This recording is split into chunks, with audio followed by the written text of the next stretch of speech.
And we are live on Facebook, folks. Good morning. Good morning. Good morning. Good morning, everybody. Buenos días. Yes, Good. yes, it is. Absolutely.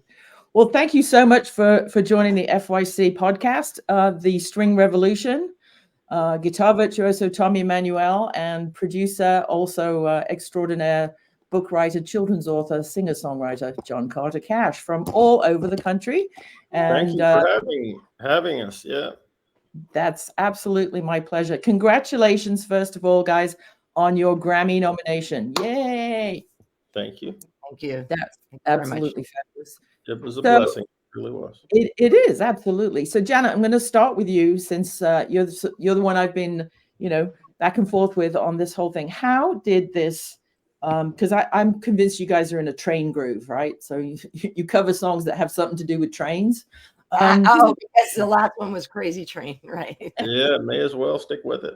Well, we did get in a little swing of, let's try to redo covers, but really redo them like very differently, not just, like a tribute, but which is not a bad thing. I'm just saying we did start with Crazy Train and Steve Stevens. And then, it was about a year later and we're like, I love Johnny.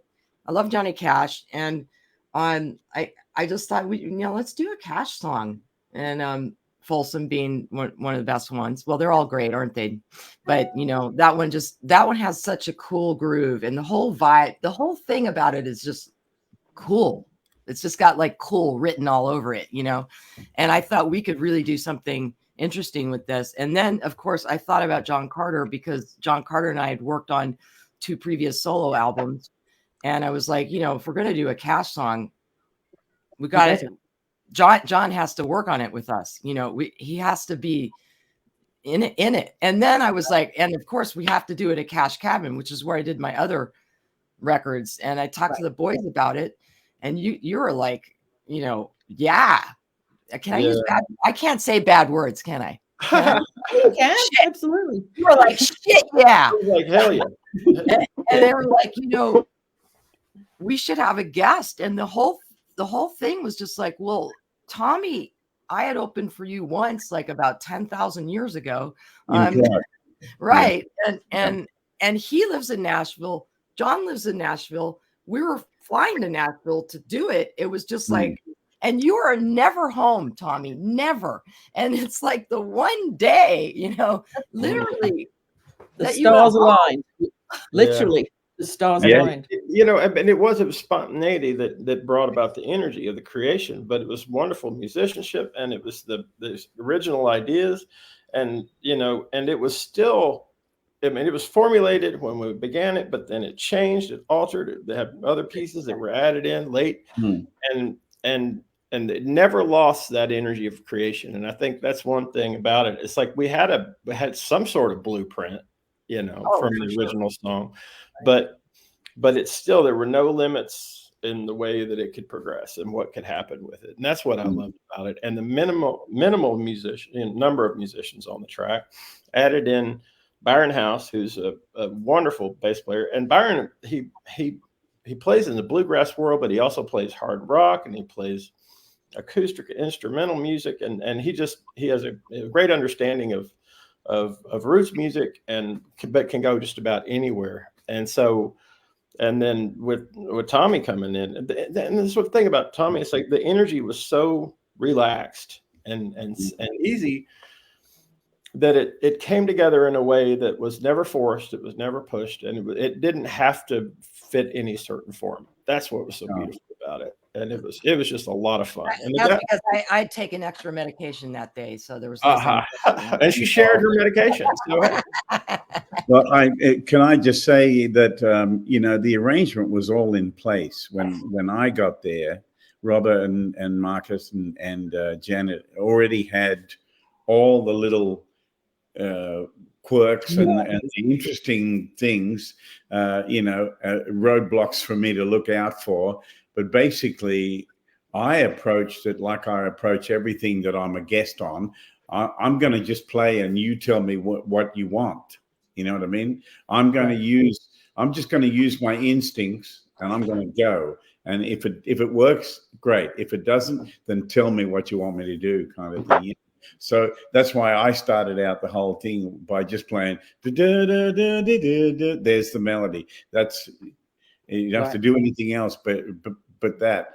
But then every now and again, the guys created a little space, and I kind of did a little lick to bring it back into there, and then I had to stay out of other parts, and you guys had things set, and it just came together with a really great feeling to it. So yeah, I mean, it's just when I heard it, it was one of those rare things that I think has probably happened 5 or 6 times in my life. Is like, I need to hear this again. I've got to hear it again. I must hear it again. I just put it on a loop. It's just, but that was for us. That was for us as well. When we were like, when Tommy came in, we were in the booth, and we were all looking at each other. It's like, oh my God. I remember. We were all like, oh my God. Like every time he played something over there, we were like, this old gold, it's just so, he did such a fantastic job. And so he got the feeling right away. And we were just, we looked at each other, we thought, that's it. Everything is just like fell into place, right? 100%. So we were so happy about everything. So it was just, So Robert, Robert, was this your first time recording at Cash Cabin, or have you done other sessions and stuff there before? Well, I came first. I want to thank you for having us in your space here. Forgive me my English. It's not very good looking, like Celia Cruz used to say. But I will try to do my best. Was the first time I was in Cash Cabin with John Carter and the family. For me, I came from a French country. I came from Cuba, and approached to the Johnny Cash song. We knew Johnny Cash music since I was living in Cuba 5 years ago. Johnny Cash for us, well, we approached to the music by bootleg CDs, because you can find any music of Johnny, or most of the music in the world in Cuba, you have to bring it from resources. And Johnny Cash for us not only helped us develop our music ability, he helped us through the life. Johnny was not only a musician, was a man, was a person, was a huge inspiration for us. So mega music from him is tough. It's tough. Is a song that everybody knows here in America.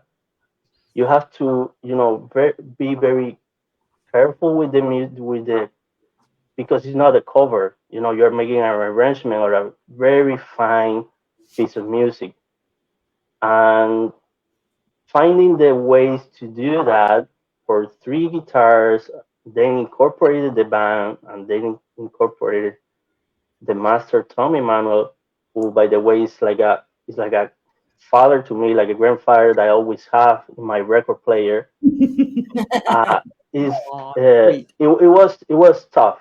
It was tough at the beginning. We have to make a couple of brainstorm ideas about the. Well, I just wanted all the guitar part. It's just me. I just wanted you on it. Yeah. I bet you were pinching yourself, right? Going, is this really happening? Yeah, for me, it's like a blessing. No, I feel very, very blessed. In such amount of time that living here in America, have this experience and have to know these fine musicians and human beings. That's great. Yeah, I mean, we have a truly international crowd here, don't we? So England, America, Austria, Cuba, and Australia. That's the beauty of music. I'm in Miami right now. My wife is Cuban American, but she was born in the United States. But her parents came over from Cuba in the 1960s. So did you knew that, Robert? Right? Yeah, we talked about that. And John told me about it. Yeah, and so we've always wanted to go to Cuba, but my wife is highly educated in Cuban music, and so she grew up knowing that music so much more, than she knew Johnny Cash. But I mean, my father, he had a way of like being open-minded to all different kinds of music. Yeah. And so his, like, you know, he may have borrowed even some in the creation of Folsom Prison Blues, but he, like, you know, but Dad could record something, you know, by Soundgarden or an old standard from, you know, from you know, like a work song from the teens, and them have the same spirit and the energy because he brought his presence to it. And so in that, he was always very open-minded about music. So people ask me, well, what do you think your dad would have felt about this? I think he would have appreciated it and he would have loved it. And, you know, it's like he was really open-minded about music. And so in essence, I feel like his spirit was with us. And you can't help but feel that in the cabin, I guess. You can't. You know, because that being open to all musicianship, because there's been a lot, I mean, thousands of things recorded there in the years since my father passed away, but he is a lingering spirit there. And we definitely felt him during the creation. Well, his portrait is hanging and he's looking down. Yeah. He looks like an Indian chief, just as like, yeah. You know, just while we're talking about that, I was sent a lovely photograph by John, taken from the front, kind of when I was recording, and above me was the picture of Johnny Cash that Marty Stewart. Yeah. But then when I enlarged the photo, I saw in the far corner a sign for "Be careful of koalas." Koalas, yeah, koala crosses, yeah. It's a sign. There's many koalas in Australia, so it was like, my goodness. And in the other room, there's a huge plaque with, I think, 6 or 7 different boomerangs that was given to Dad from I think the Western Australia. Aborigines? No, like a music convention. It was like back in the 70s, and so, you know. But I don't know. I was telling some Claire Bowen and her husband's Brandon Young, but she's an Australian artist, and I was telling her not too long ago. I think I went to Australia every year from when I was 2 until I was 22. Wow. Every year of my life. Wow. So yeah, we spent a lot of time there, and I went every summer and rode motorcycles and herded cattle for 6 years in a row in near Stanthorpe, in the mountains, in the Blue Mountains up there. And so Australia is actually very close to my heart. So anyway, go off that rabbit hole, I'll follow you. We have an Austrian and an Australian there. I saw something lovely online the other day. You think you're having a bad day? Imagine being working at the desk at the Salzburg airport, explaining to people why there are no kangaroos. Exactly. They got on the wrong. Whoops. Yeah. Got on the wrong flight. That's happening. There were some English people. There were some English people who used to come to my shows in England, and they were like their own little club. You know, there was like 10 of them, and they came to one of my shows with T-shirts on saying Tony and Emil, the best sitar player in Austria. Oh my God! I love that. Oh, I want one of those shirts. I'll swap you for the McCartney Studios one. There you go. Tony and Emil. So I mean, obviously we're a giant international crowd here, and you know the power of music just transcends. So one of your early influences, Tommy, was the great American Chet Atkins. That's correct, right? Yeah, he was definitely not just an influence, but he was like a dad to me. He was always encouraging me. And when I was a kid, I wrote a letter to him after my dad passed away. I kind of retreated into music. It helped me face every day. And I found on the back of one of Chet's records, you know, RCA Records, Nashville, Tennessee, blah, blah, blah. So I just wrote this fan letter. I was 11 years old. I wrote this fan letter, and on the envelope, I put Chet Atkins, Nashville, America. That's it. That was it. he got it. And this is Wow. 1966. Wow. He received it, and it was about 2 months later. I came home from school, and my mum met me at the door, and she said, "Put your bag down and go into your room. There's something on your bed." And I went in there, and there was this big brown envelope, and it had typing on it, and it had all these stamps with eagles on them, and it just looked so beautiful. And my heart just leapt, and I opened it, and it was a letter from Chet, and it had the big RCA Victor gold lettering on it and the whole thing, from the office of Chet Atkins, and this really lovely letter, and a black and white photo signed to me. Wow. Wow. And so, for a kid from nowhere, that meant so much to me that my hero would write to me. That's amazing. Yeah, we stayed in touch. And when I was about 18, some friends of mine sent him a tape of me playing. I didn't know that they had done this. Wow. So I get this hand scribbled note in the mail from Chet saying, I heard your tape, and here's my office number. Call me when you get to Nashville. Oh my God. Isn't that something? Wow. And the rest is history. Yeah. No, I know him to be a very nice man. My late father, Jim McCartney, wrote one song of one only in 1919. And many years later, my stepbrother Paul and Linda were in Nashville recording some stuff. They wanted to try some Nashville studios in the 70s, I guess it would be 72 or 3. And the phone rang at home in Liverpool in the middle of the night. And it was Paul saying, "Dad, I've forgotten the middle 8. Can you get out of bed and get to the piano? I'm here in the studio with Chet Atkins and Floyd Kramer, and they're going to record your song." Oh Yeah. my Like, God. yeah. Yeah. Mind blowing. Mabel Carter, of course, my grandmother, Right. she was working with Chet Atkins, I think in Knoxville, and Right.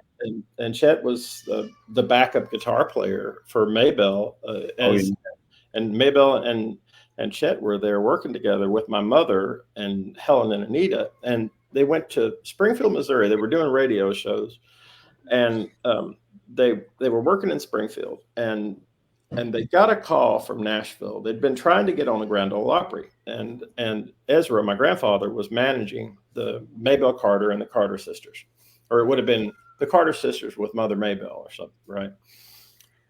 But this was after the days of the original Carter family. But the call was, come to Nashville, but don't bring your guitar player, because the time, the Nashville system and the Grand Ole Opry, they didn't want Chet Atkins to come to town because he was such an advanced player. It felt like that he would. I mean, really, what it came down to, they said there's no room for another guitar player on the stage. Yeah. But what it was is they were afraid that he would be taking people's jobs. Right, of course. And so, they were right. Well, so my grandmother and my grandfather and my mother and family said, that's okay, we're not going to come then, because they wanted to bring Chester with them. They called him Chester. Right. And so eventually the Opry relented, and of course he came to town. The rest is history, thank goodness. But anyway, that Mabel Carter being an excellent guitarist. Yeah, Mabel. Wow. Yeah, she absolutely. She influenced Chet directly. Taught him structure, and do not give her credit. They don't give her credit, John. Well, she's listed in the top guitar players in history in Rolling Stone magazine. She's still number 6. So awesome. I mean, history certainly is, maybe not in certain circles, but I think history understands that she's that influential. I mean, people like Merle Travis, Doc Watson, people like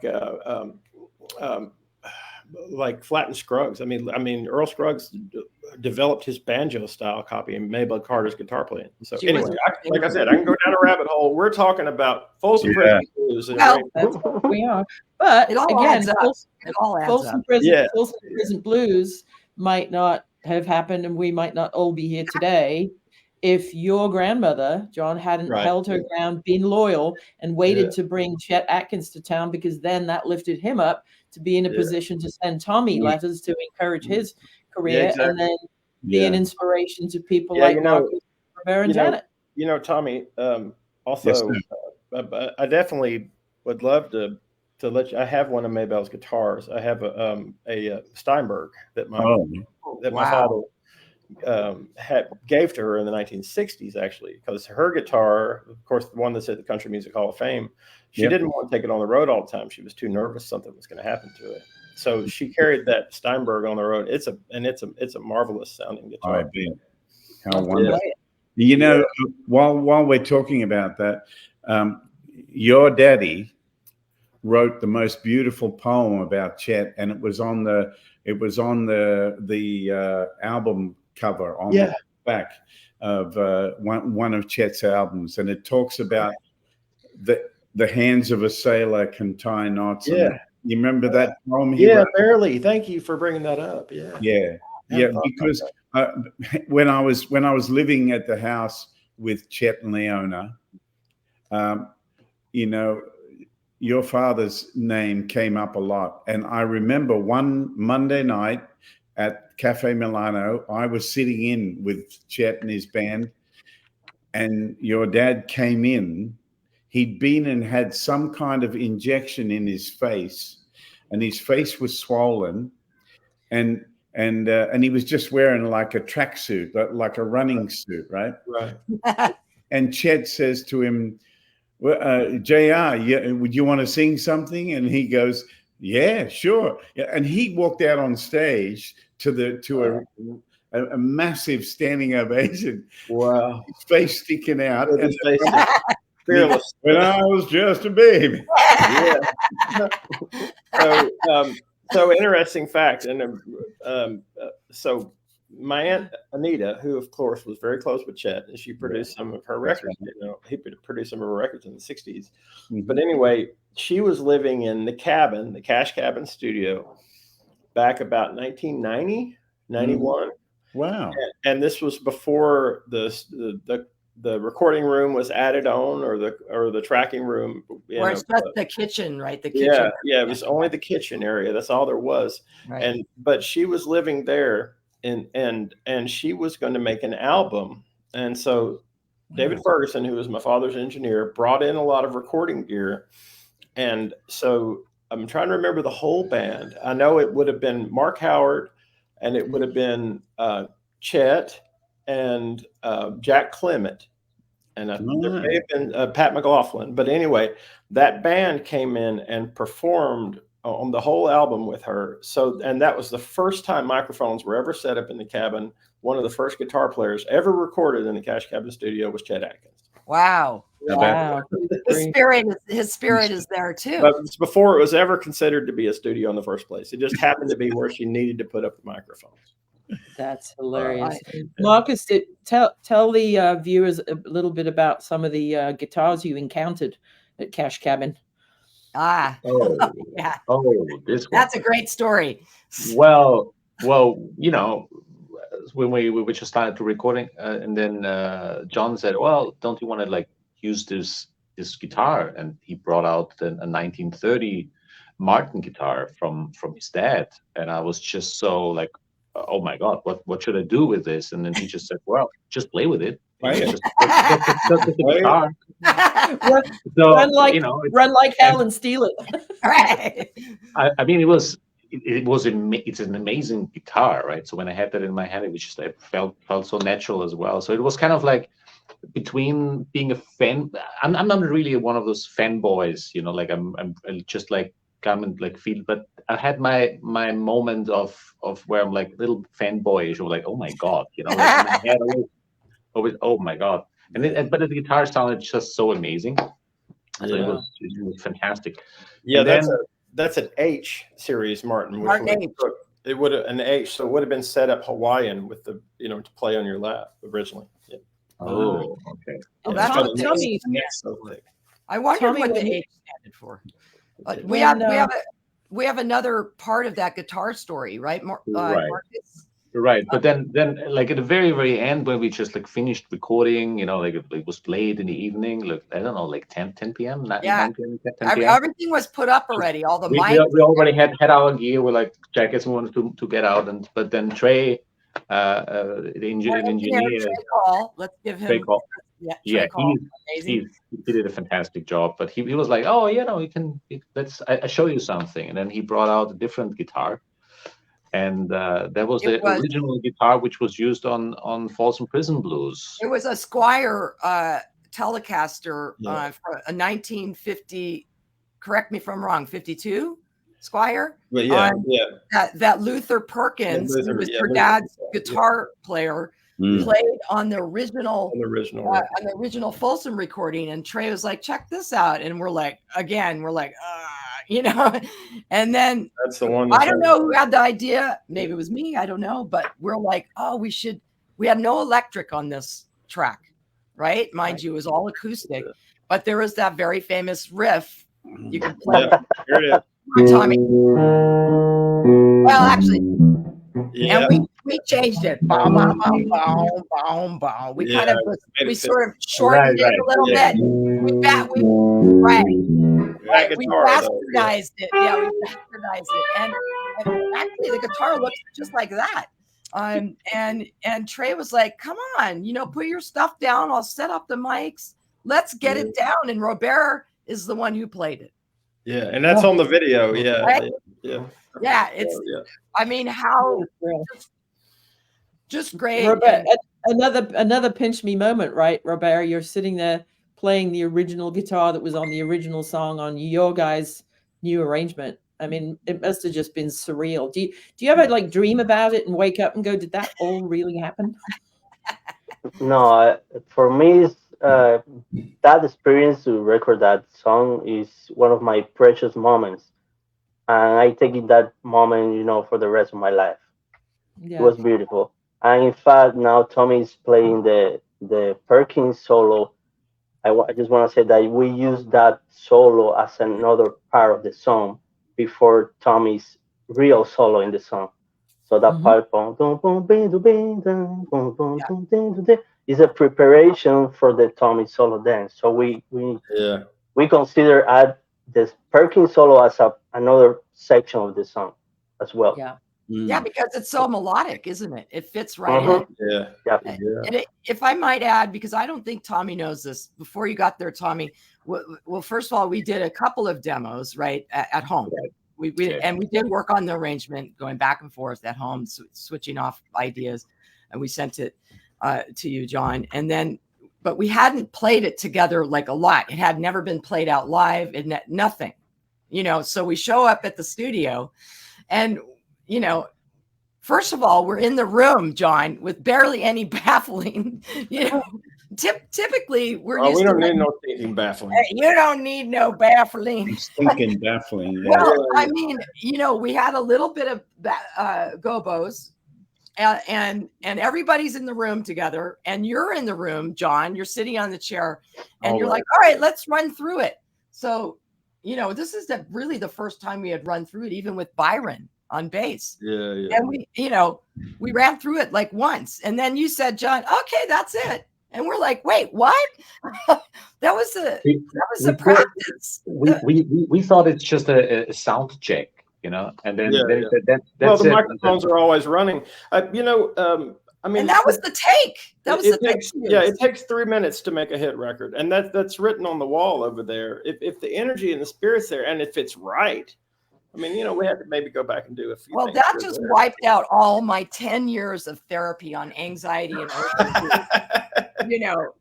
wiped it all out. What a waste of time and everything. Yeah, because spontaneity is what it's all about sometimes, and the energy is marvelous. So that was amazing. That's it. And if you capture that, you don't have to beat that, right? And if there's something missing, it. Yeah, of course. But if there's not, you can beat the horse to death for another hour and a half trying to get that energy back and never do it.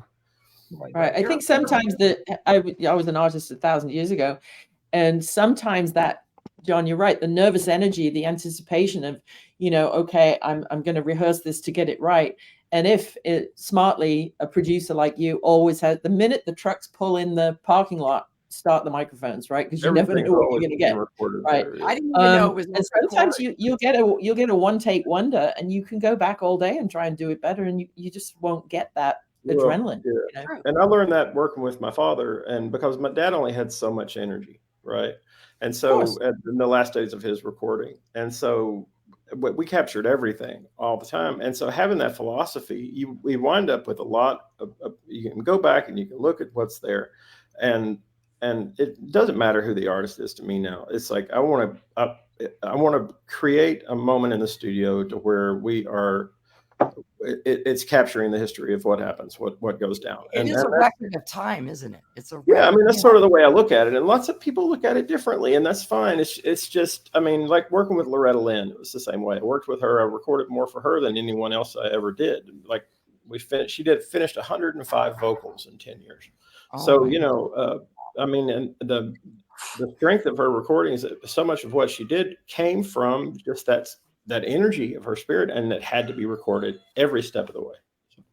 Well, we thank you for that, because I think you can get in real trouble with 3 guitarists in one room. We've always tried to be careful. We have always approached our arrangements not like, oh, we have to look at us noodle all the time. But it was so great that we didn't even know it was on record, did we, guys? I don't have an answer for this, but maybe John can find out for me one day. How many guitarists does it take to screw in a light bulb, right?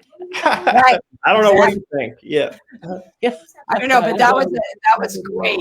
I'd never quite experienced that. We thought we were practicing. We didn't even know it was on record. And and then you came in, Tommy, same thing, like a couple of takes, if even that. I mean, and then you were like a phantom. You came in, you did your magic, and then and his I mean, but it's a lot more laid back, I think, than a lot of people think. It's like it's all about just relaxing, enjoying the moment, and being in it. Well, I think that's why it's good too to get out of. In our case, I love Los Angeles, and it's great, and I was born and raised here, and it's all cool. But when you go out of the city, especially Nashville, where it's all about what you're saying, just jamming, you're in the moment. Tommy, you're always jamming. I see you always jamming with people. And I mean, not to sound all, like sentimental, but kind of that's what it's about, isn't it? Like sitting around the fire, playing your guitars and just, right?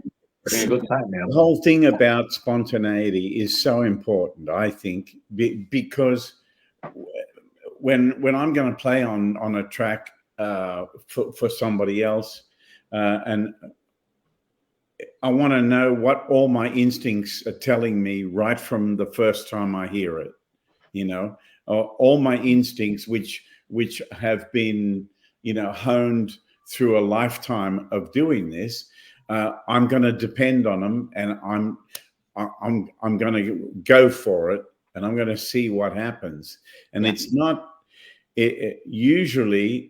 The best thing happens first and second take, and then after that, you're trying to capture that, and make it perfect. Yeah. And that's not what it was. It was the right idea the first time. That's it. That Roy Acuff said that, I think, too. Also, they said, well, if you listen to the "Will the Circle Be Unbroken" record, I think he says it on tape. He's like, yeah, they boys, you better get it right the first time, because that's the best I'm going to get.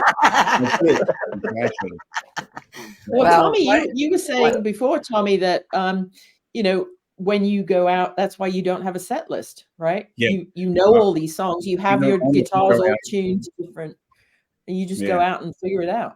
You just feel the audience, like the energy of the audience that well, night? yeah. Also, I also, it depends how I'm playing and all that sort of stuff. Yeah, of course. But it's usually what happens when I walk out, and the response from the crowd will tell me where to go.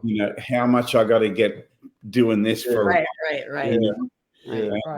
And I call it getting the hose out. There you go. Spraying them down. Yeah, how much I've got to spray them for a while. Yeah, slap them about. And I saw you live at Pepperdine a few years ago, and I can't remember visually whether you walked out holding a guitar, or because you have 3 guitars all tuned to different tunings, right? Yeah, exactly. So do you just walk out and then the guitars are on the stage, and then depending on which one to pick up and which tuning and No, what songs? I always start with the guitar that I'm wearing, Okay. because sometimes I'll open with 2 or 3 tunes where I'm in like a drop D tuning, and I want to play at least. I don't want to be changing guitars too early, So what I do is I play the first tune with the capo on the first fret. So I play a song like one of my tunes called Halfway Home, which is a kind of upbeat finger picking tune. So I'll play it with the capo on the first fret in E flat.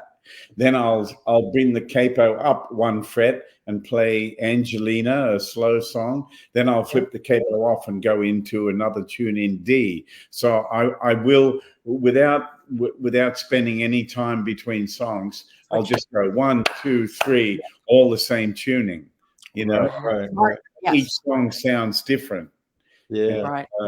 That's very sneaky trick of you there, Mr. Emmanuel. Very sneaky trick. I love absolutely. I'll do anything to not waste time on stage. Anything at all. You want it to be seamless, don't you? Seamless. Totally. Yeah. Guys, I gotta go. Bless you guys. Okay. Thank you so much for joining us. Yep. Thank you so much. Thank you so much, Tommy, Ruth, everybody. You bet. Hey, carry on. I love you. We'll see you on the red carpet. We'll see you. Okay. I will be there. I'll be busting down the walls and whatever I got to do. But I will definitely be in Los Angeles. All right. Great. We'll have tea. Lots of love. There you go. Thanks for joining us. Cheers. That's fantastic. Yeah. Wow, guys. Well, you've made this so easy for me as an interviewer, because you're just all so passionate and talented about this, and I'm so honored, honestly, to be a teeny weeny little part of just building a web page for you that hopefully got some attention and got a nomination. I played it to Janet knows this story. I played it to an old friend of ours, Nico Bolas, producer, engineer extraordinaire, who's worked with everybody in the business, and he is like, this is the best sounding recording arrangement I've heard probably in 30 years. It's just unbelievable. That's great. It takes a village of not only you 4 guys and John the producer, but talk a little bit about, Markus, how did you choose where and who to master this track? You mean with who to Emerson? Who's mastering it? Oh, mixing and mastering were 2 different people. So we have. So first of all, it was the editing, which was already because Tommy gave us so much amazing material, with the takes. It was just like we would. Right. Yes. No, but the thing is, everything was amazing. I'm saying that, but you made our life very, very hard, because we were like, oh my God, this is just like we were me and Jenna, we were sitting in front of it. It was like, are we really doing that right now? We told you that, Robert. We're like, everything you did was great. What do we do? Yeah, right. So there were so many different parts. So we put the stuff. Then the form was already there. When we came out of the studio, we knew exactly what was going on, and of course Tommy as well knew exactly where to do what. Right. And then we are working together with an amazing mixing engineer, is Matthew Hyde, who is in London. And we worked together with him already for a couple of years, for like 4 or 5 years. 5 years, yeah. So he knows our style. He knows how to mix the stuff, and he's a kind of a magician as well in his own way. So he puts it together in a very pleasing way as well. Oh, we found him. Sorry to interrupt, but we found him because we loved his work with Rodrigo Gabriela. So we thought, okay, he knows how to get this guitar thing. It's very hard to find somebody that understands that, right? Right. And he has a great feeling for acoustic tracks, which is difficult, right? Because we all play, so we know the instrument, but for someone who's from outside, who doesn't play the guitar that much, to have that feeling for acoustic music is just fantastic. So he put it together, and of course we also had Byron on the bass. We had also MB on the drums. MB Gordy. MB Gordy plays for a great quintet or quartet called Opium. Right.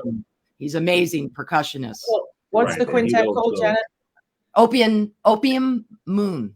Opium Moon. Opium Moon. Yeah. They, Yeah. Like they also won a couple of Grammys already. So they're very like, and he's a fantastic musician as well. So we have this incredible team of people. And then the mastering engineer, Emerson Mancini, had worked on what's his John Baptiste. Uh-huh. Yeah, Yes. I don't know. Sorry, Yeah. I need to pronounce his name. Janet, you need to drink coffee. I had said this is 2 cups already. So John Baptiste, he's also worked on so many other great records, and we hadn't worked with him before. And I just simply, well, you know me, I just like email people, hi, it's we're the String Revolution, and we have this song, and he was like, oh, this sounds great. I would love to master it. He's already been like won a lot of Grammys, and I loved his work. I listened to it, and I was like, I think this is just a special sauce. And I talked to the boys about it, and you guys were like, yeah, let's do it. And so he put the final, sprinkles on it. Yeah. Well, if you don't reach out and ask, you don't get. So if anybody watching this would like to get the Pope or King Charles on the phone, just ask Janet. She'll figure it out. Well, I did write the Queen, and she wrote me back. You get a letter back from Buckingham. I got a letter back, well, it was from her. It was from her lady in waiting, but yeah. No, listen, I mean, I think we all wanted, just like you said, Robert, this is an iconic song by an iconic, songwriter, singer-songwriter. Everything had to line up. Everything had to be the best of the best, that at least try to get the best of the best, right? To make it sound as good as possible, to honor him, honor the song, but also, hey, we're creating a new piece of art. And, I think you always have that in mind, just where the song is always the most important, right? What is best for the song? What is the best thing we can do? Yeah, the arrangement, and how can we make it sound the best, and do the less is more kind of thing, the whole thing. And so let the song always be your guide. I learned that actually from Lindsey Buckingham years ago. But I think that's what we all did, and to be honorable and grateful that, I mean, we were all in that cabin, and you were there, Tommy, and it was the right time. You're never home. I know, it's amazing. You're never home, and you're home that one. We literally were only there one day. We'd flown in the day before. Well, then we were flying out the next day. That was it. And so I don't believe in coincidences. I believe this was meant to happen. You all were meant to bring your God-given talents together in one place at one time, and it's an amazing. I'm just practicing gratitude. I am practicing gratitude. I am being grateful. I've learned that, by the way, Tommy, from our mutual friend Christy Lene, who I love, and I am really practicing gratitude upon reflection of getting the nomination. I've just wow, right? I mean, and thank you all. Just every piece of the puzzle. Every piece of the puzzle, working towards excellence. So come on, all you Grammy voters, go now to thestringrevolution.com, give it a listen, and give it your vote. I'm going to get the hose out, Tommy. Are we allowed to say the category, Markus? Yeah, absolutely. Yes. Yeah, of course. Best arrangements, instrumental or vocal. Yes. Acapella. Or acapella. Or acapella. Yeah, I'm saying the category wrong. Yeah. And by the way, all the other nominees are amazing, and we are honored to be in their company. I know people have said that before, but I am truly honored. So, again, practicing gratitude. But all right, it's probably time for me to go have a shot of tequila. Anyway, Tommy, baby. Thank you. Thank you. Right. Thanks for having Ruth. I have also a specific, because Tommy, you brought in a specific guitar as well when you were recording. Oh yeah, that was a cool guitar. I was just restringing it this morning. It's an exact replica of a 1930 Martin 00028, and it's made by a couple of great luthiers, and the company is called Pre-War. Pre-war, that's right. Yeah, You it's need to like write that down. it's like I mean, I love Martin guitars, but it's like the best Martin that you've ever laid hands on, and it's one of my favorite guitars that I've ever owned in my life. What made you think? What made you think to bring that in? I always bring a few different tones. Like I have my Maton guitars, which are my own model, Australian made. I have a Larrivee C10 that has a particular tone as well.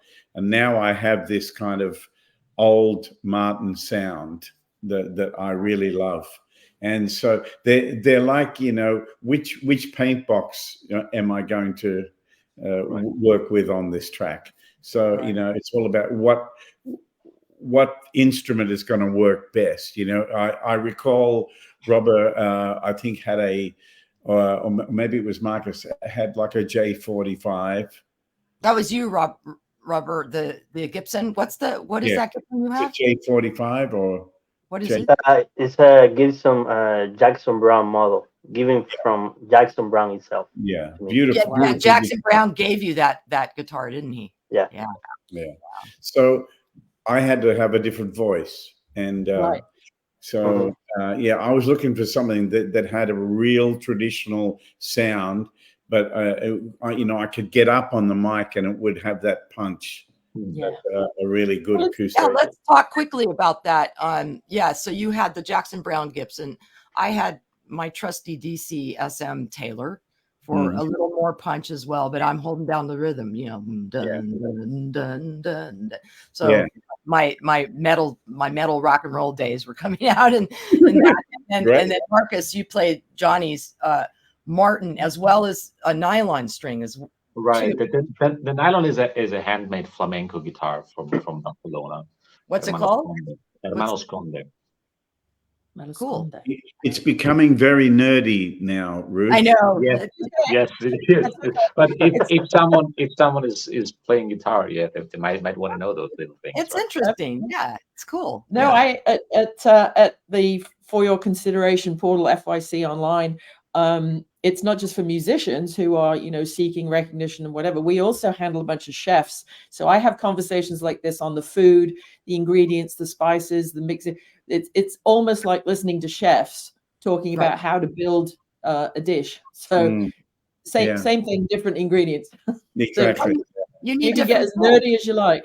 You need different tools, and I believe everything was just mic'd. Did we go DI at all? No, everything was mic'd. Just everything mic'd. was mic'd.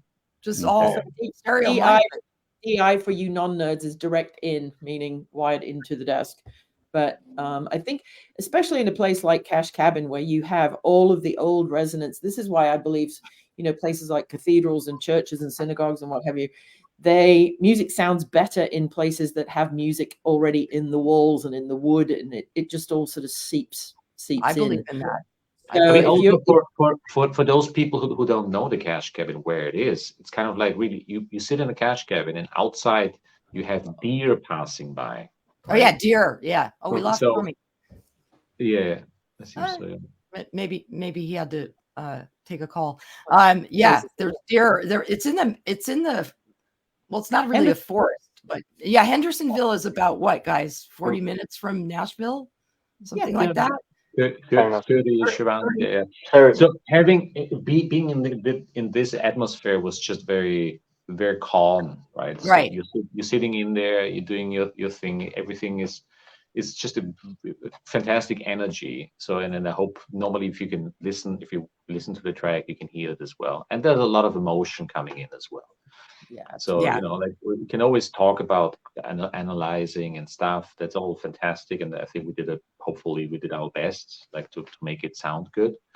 But at the end, it's just like where the heart is, right? And this is, I think every one of us just, you can just hear. Like I still enjoy listening to it myself because it's a nice. I remember the time, and I have that feeling automatically. Yeah. And when Tommy came in as well, like you just hear the energy, you can hear the emotion coming in, And this was just such a pleasure to be part of that. So yeah, I think it's hard to define magic, but I think when people go and listen to this track, there's definitely that ingredient of magic. If you can't hear it, then you're probably not from this planet. Right? It's just truly magical. Thank you guys so much for spending time with us today at FYC Online. Yeah, thank you for your support and having us on and everything. Absolutely. Yeah. Well, it's and the team at Go Carry Go and everybody. Yes. Everybody. Yeah. Yep, right. You bet. So all you Grammy voters, get over to thestringrevolution.com, listen to this, and please consider also Tommy Emmanuel and .com and Tommy Emmanuel's YouTube, our YouTube. It's all over. And it's on the FYC page, and blah blah blah. I hate doing this. Exactly. Thanks so much. Merry Christmas, happy Hanukkah, happy holidays, and safe travels, Tommy. I know you're going back out on tour. Everybody should check TommyEmmanuel.com for all the new tour dates in November and December. And bon voyage. And we'll see you in LA, Tom. You're coming, right? You are coming. I'll be in Beverly Hills at the Saban. Right. Yeah. Well, we're going to come visit you there if that's right. Great. And we'd like That'd to come. Be awesome. But then you will be here for the Grammys, I'm assuming, or are you going to be on the road? When is it? I don't know. February 4th. February 4th. Oh, I might be just finished my I've Timbuktu Island. Tommy tours Timbuktu. I know. Well, you keep us posted, okay? We love you. Will. Lots of love, everybody. Thank you. Thanks for joining. Bye-bye. Bye. Thanks, Ruth.